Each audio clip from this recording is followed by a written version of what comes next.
오늘의 정치 키워드 탑3 시간입니다. 2월 26일 정치면을 장식한 뉴스는 무엇이었는지 첫 번째 키워드부터 만나보시죠. 대구 경북 봉쇄 논란이 정치권을 휩쓸고 있습니다. 문제의 봉쇄 발언은 어제 열린 고위당정 협의회 직후 나왔는데요. 홍익표 민주당 수석대변인이 회의 결과를 브리핑하는 자리에서 대구 경북 지역의 최대한의 봉쇄 정책을 시행하기로 했다고 밝혀서 중국 우한 봉쇄처럼 TK 지역을 아예 봉쇄하는 것 아니냐는 오해를 샀고 이에 거센 반발이 터져나오면서 문재인 대통령과 민주당이 부랴부랴 해명하기에 이르렀습니다.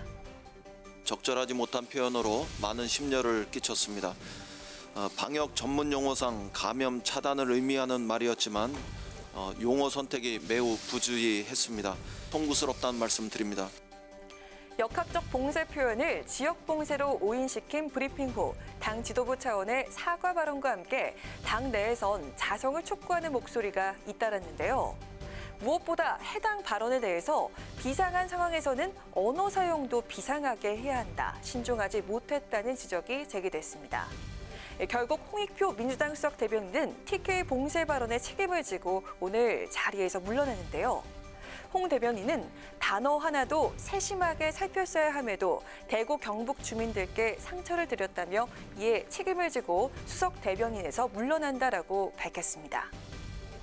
봉쇄라는 단어에서 국민이 느낄 공포를 미처 살피지 못한 무심함이 안타깝기만 한데요.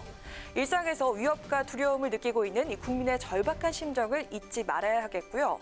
정부와 정치권 그리고 국민 모두가 힘을 모아 하루빨리 현 위기 상황을 슬기롭게 극복해 나가야겠습니다. 이어서 오늘의 두 번째 정치 키워드입니다. 여의도 복귀 선언 이후 보수통합 제안의 줄곧 남한의 길을 가겠다라며 선을 그어왔던 안철수 국민의당 대표가 안 대표와 직접 접촉을 해보겠다라는 김영호 미래통합당 공관위원장의 러브콜에 대해 못 만날 이유가 없다는 의미심장한 말을 남겨 관심을 모으고 있습니다. 안 대표는 오늘 한 라디오 프로그램에 출연해 김 위원장이 만나자는 이유는 자명하다는 사회자의 질문에 그거야 만나서 이야기를 들어봐야 알 수 있는 것 아니겠느냐라고 답했는데요. 그동안 통합이나 연대 가능성에 대해 관심 없다며 독자 노선의 뜻을 굽히지 않았던 안 대표가 통합 논의 자체를 완강히 부정했던 과거와는 달리 여지를 남겨서 눈길을 끌었습니다. 안 대표가 이렇게 통합 논의에 진일보한 이유는 바로 현재 국민의당 상황이 녹록지 않기 때문으로 보이는데요. 안 대표 최측근 인사인 장완진 전 바른미래당 원내대표 비서실장과 김중로, 이동섭 의원이 통합당에 합류하며 국민의당과 결별을 했고요.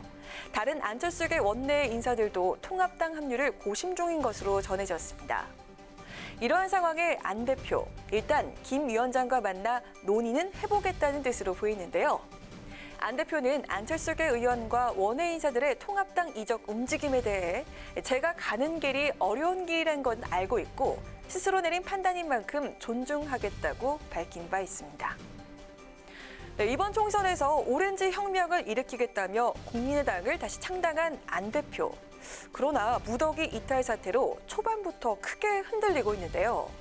안 대표가 과연 끝까지 자신만의 길을 걸어 나갈지 아니면 중도보수 대통합 열차에 몸을 실을지 기추가 주목되고 있습니다. 마지막으로 세 번째 오늘의 정치 키워드입니다.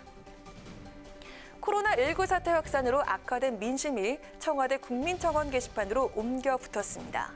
신천지를 강제 해체해달라는 청원을 비롯해서 문재인 대통령 탄핵과 탄핵을 반대하는 맞불 청원 등 코로나 사태와 관련한 청원들이 잇따라 게시되고 있습니다. 신천지 예수교회 강제 해체를 촉구하는 청와대 국민청원이 나흘 만에 78만 동의를 넘어섰습니다. 지난 20일 국민청원 게시판에 게시된 신천지 강제 해체를 청원합니다라는 제목의 청원은 오늘 오후 5시 기준 78만 명의 동의를 받았는데요. 청원자는 신천지는 타종교의 신도들을 비하하고 심지어 폭력까지 저질렀다며 포교 활동이라는 명목하에 종교의 자유를 침해했다라고 주장했습니다. 한편 문재인 대통령에 대한 탄핵 촉구 청원이 67만 명이 넘는 동의를 얻은 가운데 문 대통령을 지지하는 국민청원도 잇따라 게시되면서 탄핵 논란이 확대되는 모양새입니다. 먼저 문 대통령의 탄핵을 촉구하는 청원글은 어제 게시가 됐는데요. 청원자는 코로나19 사태에 있어서 문 대통령의 대처를 보면 볼수록 대한민국의 대통령이 아닌 중국의 대통령을 보는 듯하다라고 주장을 했고, 이 같은 내용의 청원은 현재 67만 명 이상의 동의를 받았습니다.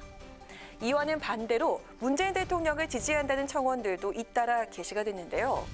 청와대 국민청원 홈페이지에는 코로나19의 확산 방지를 위해 애써주시는 문재인 대통령과 관계자에게 감사한다는 청원이 게시돼 반나절 만에 13만여 명의 동의를 얻었고요. 같은 시각 문 대통령을 응원한다는 청원에도 15만 명이 동의해 큰 관심을 받고 있습니다. 코로나19 사태로 불안한 민심이 청와대 국민청원에 그대로 드러났다고 봐야 할 것 같은데요. 20만 명 이상의 동의를 받은 국민청원엔 답변을 하도록 돼 있죠. 코로나 확산으로 요동치는 민심에 청와대가 내놓을 공식 답변은 무엇일지 지켜보도록 하겠습니다. 이상으로 오늘의 정치 키워드 탑3였습니다.